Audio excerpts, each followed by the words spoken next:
I do a lot of high impact exercises, and related to this I get a lot of questions how I stay injury free. To be honest, I don't stay injury free. I injure myself all the time, and most athletes do. In my experience, the difference between those that get far and those that don't get that far is how they manage these injuries. So today we will talk about injury management, which is more than just introducing some injury prevention exercises. It's also about how you deal with the state of being injured. Being injured has actually enabled me to learn new moves. It has inspired me to train things that I've been neglecting before. And moves like the inverted muscle-ups and working towards the one-arm handstand push-ups are directly correlated with me getting injured. And I'll tell you why in a little bit.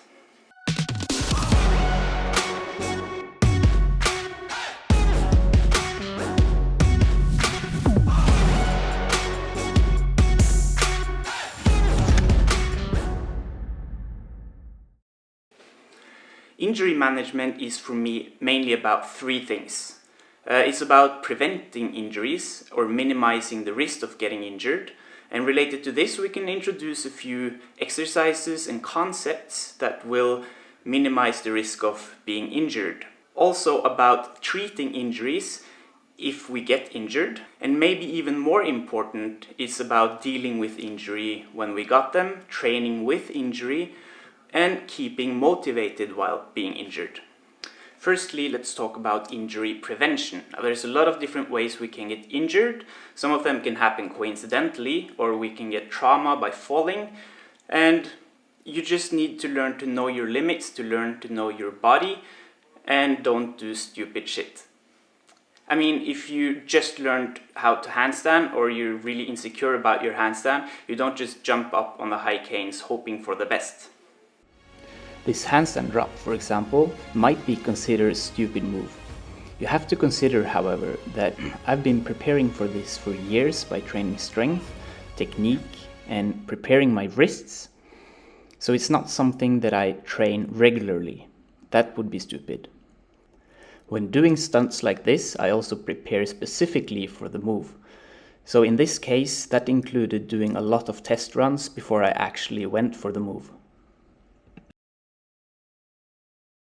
Overuse injuries is a very common problem as well, and we need to learn how to listen to our bodies. Usually, overuse injuries is a sign of too much too soon, but it can also be a sign of too repetitive movement patterns.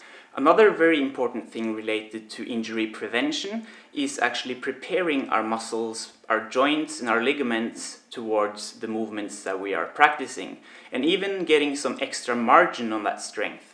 In my experience, it's hugely beneficial to both increase the range of motion that we are working in, as well as strengthening our muscles and our ligaments in the outmost range of motion that we have access to. This is achieved through mobility exercises and strength drills that are relevant to the moves that we are practicing. I will get more into the specifics on this in later videos, for example related to wrist injuries, for elbow injuries or for shoulder injuries that are common amongst hand balancer and calisthenics athletes. Our bodies are not too fond of repetitive patterns. So a simple way of preventing injuries in the long term is switching up your grip or switching up your movement patterns for the different exercises that you are using. For pull-ups, for example, this could be alternating between supinated and pronated grips. It could be using rings sometimes, using bars other times. And for handstands, this could mean using blocks and alternating with P-bars and using the floor. Let's talk about treating injuries. Now, certain measures can be taken in order to hurry up the healing process. This is usually related to increasing blood flow in the relevant area, as well as rebuilding strength of the injured tendon or muscle. There's a huge difference between the healing processes of muscles, ligaments, and joints. So in general, the exercises used in order to achieve this will hugely depend on what kind of injury you have. So I will not go very much into the specifics of this in this video, but in general, doing nothing is the worst thing that you can do. Now to a topic that I find hugely interesting: training with injuries. Now a lot of people, they tend to get stuck in the healing of injury part, and they spend months doing these exercises that their physiotherapist gave them, and then that's what they do. But in most cases, not all obviously, you can actually keep on training when you got injuries. And there's a number of ways you can approach this. Very often you can keep training just by adjusting the exercises so that they don't hurt, or that they stay within the limits to what's an accessible amount of pain. For example, in pull-ups, this could be anything from readjusting the shoulder position. You could try super retracted pull-ups, or you could try different grips. Or for handstands, you might do handstand moves on your fists if your wrists are injured, or you can try different grips because they will hit different parts of your wrists. So there is often a way around it, and you should use some time experimenting with different variations of the different exercises and drills that you are using, and learn to know your body and feel which of these could actually be performed while being injured. At other times, let's say your shoulder is severely injured and it hurts to move it in all kinds of directions, and you can't really find any upper body strength drills that can be performed without pain. In this case, you might need to restructure your training and think a bit differently. Are there things that you have been neglecting that you can still do that will keep you motivated through this period of injury? Could you focus on getting a flexible lower body, for example? Could you focus on increasing your vertical jump? Are there some lower body moves that you wish you'd been training more before? So an injury could be a chance for you to catch up on something that you previously neglected. And in some cases, this can actually cause sort of a rejuvenation of your motivation, and it can open your minds to new aspects of movements as well. So make an injury game plan. 1, what can you do to hurry up the healing process? 2, what can you do without the pain being too severe?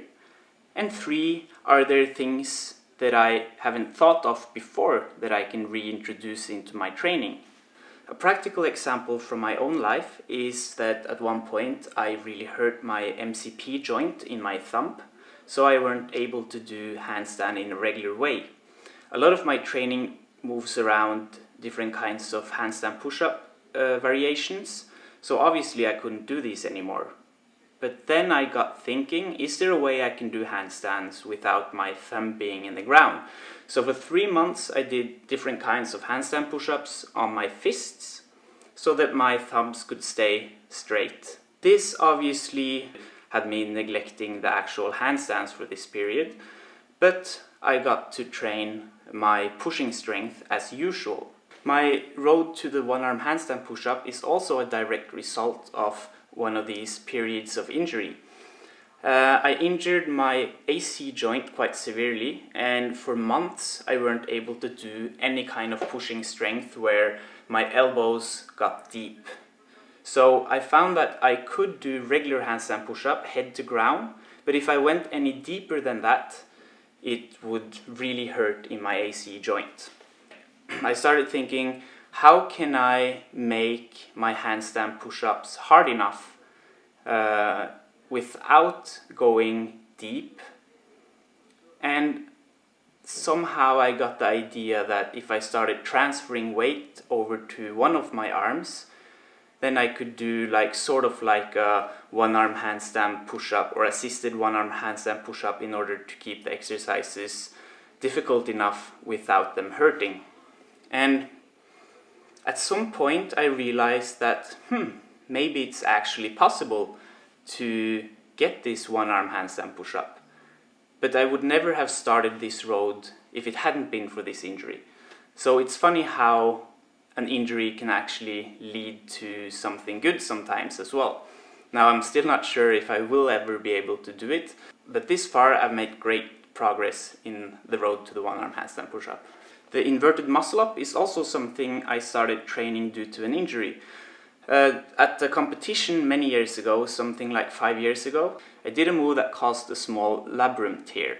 Labrum is sort of like the thing that is between your capsule and this other part of your joint in your shoulder. And it caused everything that had me using my biceps when my elbow was behind my back to hurt very much. And at that time I was just getting my Hefesto on, so I was really bummed because I couldn't train any Hefestos. I couldn't train any kind of back lever strength either. But at some point I started thinking about, okay, what can I do that will sort of fill this Hefesto gap, because I was really obsessed with Hefestos for some dumb reason. And it ended up by me starting to train for the inverted muscle-up, which is sort of a similar move, where you're using your biceps to get up into the position where you do your handstand push-up. And this also is a super heavy exercise for your biceps, very much like the Hefesto. So that's basically how I got started training this cool exercise. I hope you guys enjoyed this video, and if you did, hit that subscribe button, give me a thumbs up, and give me a comment to know what you guys would like to know more about in the future.